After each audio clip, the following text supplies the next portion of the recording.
On the contrary, GDPR comes into force across all 28 member states of the European Union on the 25th of May 2018. It's highly unlikely that Britain will have left the European Union formally by that date. In fact, it might take another 9 months to 2, 3, 4, 5 years. The period of time is unknown. The reality is that while we're in the European Union, we have to comply with all the laws and regulations. So yes, it will come into force. It's possible that a UK government might, after Brexit, wish to repeal it. It's highly unlikely because the need for Britain to demonstrate an equivalent data protection regime to the European Union would argue for keeping the GDPR, and that's what government spokespeople have gently indicated over the course of the last few weeks. And of course, for any organisation looking to provide products and services into the European Union, GDPR compliance is unavoidable in any case. The first key difference is that GDPR creates an even playing field across all 28 member states. It enforces the same interpretation of data protection legislation on organizations right across the European Union. It means that it's possible for an organization to put in place a data protection regime that meets the requirements of one country and have it by definition meet the requirements of every single other member state.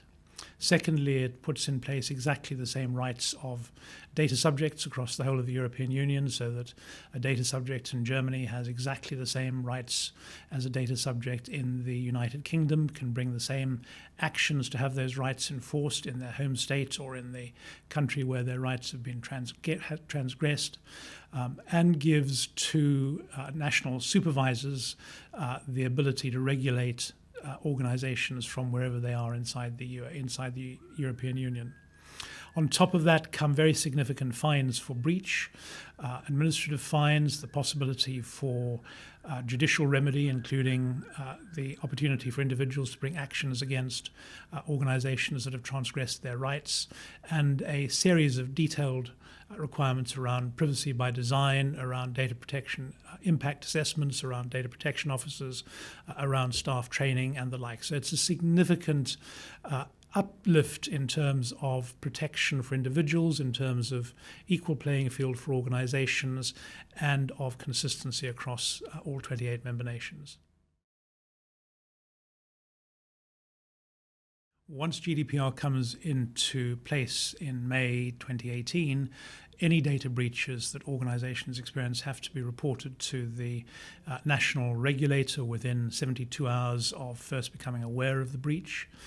You can report it later if you're not really up to reporting it in time, but when you report it later, you have to explain why it took you so long to do that. When you report the breach, you have to explain what happened, what you've done about it, what the impacts will be on data subjects. If data subjects' rights are likely to be threatened, you also have to report to the data subjects that their rights have been compromised and tell them what the risks are to their own data.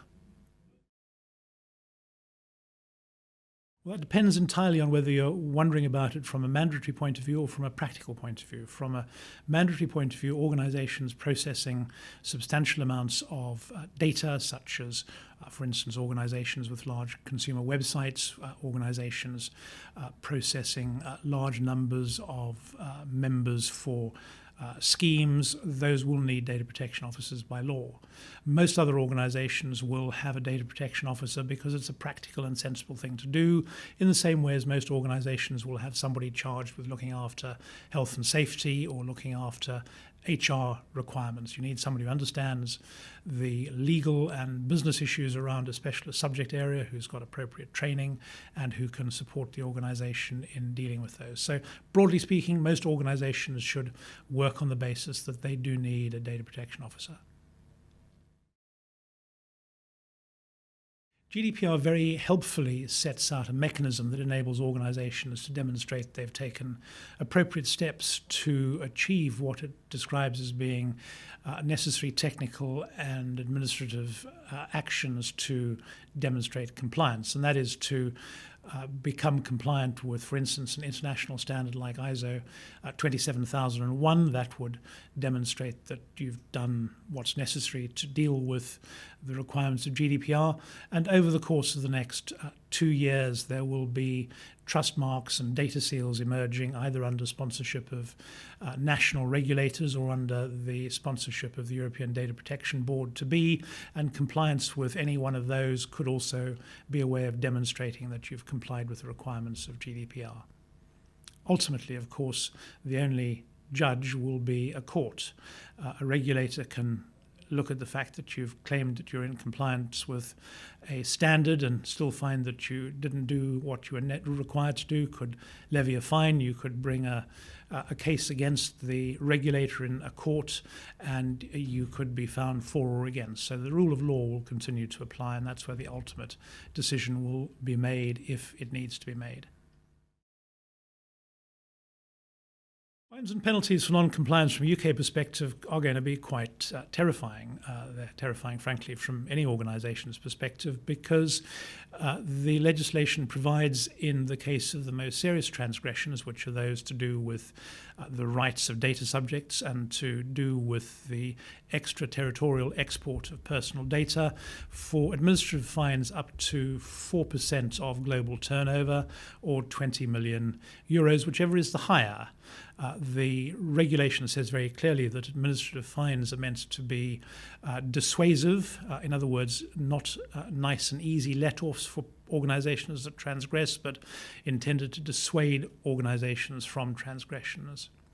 In addition, data subjects who think that their rights have been compromised are entitled to bring an action against the controller or processor. They're entitled to be awarded damages if their case is successful, and the GDPR makes no ceiling in terms of the size of damages that can be awarded to any individual or group of individuals in respect of a data subject. So fines could be existential in their impact on some organizations. Well, the sensible place to start is by working out what data you've already got. When GDPR comes into force, it's not looking forward only in terms of data you collect in future. It's applying to all the personal data you currently have. That means you need to know what personal information you have in the organization, where you got it from, where you hold it, the permissions that you were given to collect it at the time, what consents you have. Are you holding the data legally? Are you holding it in line with the permissions that the data subjects gave to you? If you're not, you need to be taking steps to deal with that. So practically speaking, the first step is a data or data flow audit. Having done that, you'd move on to do a gap analysis. You'd get an expert on the GDPR to come and assess what your current compliance practices are, to compare those with the requirements of GDPR, and then to map out exactly what steps you need to take in the limited time period left to comply. There's now less than 2 years in which you can get compliant with the regulation, and for most organizations there's a very substantial amount of work to be done.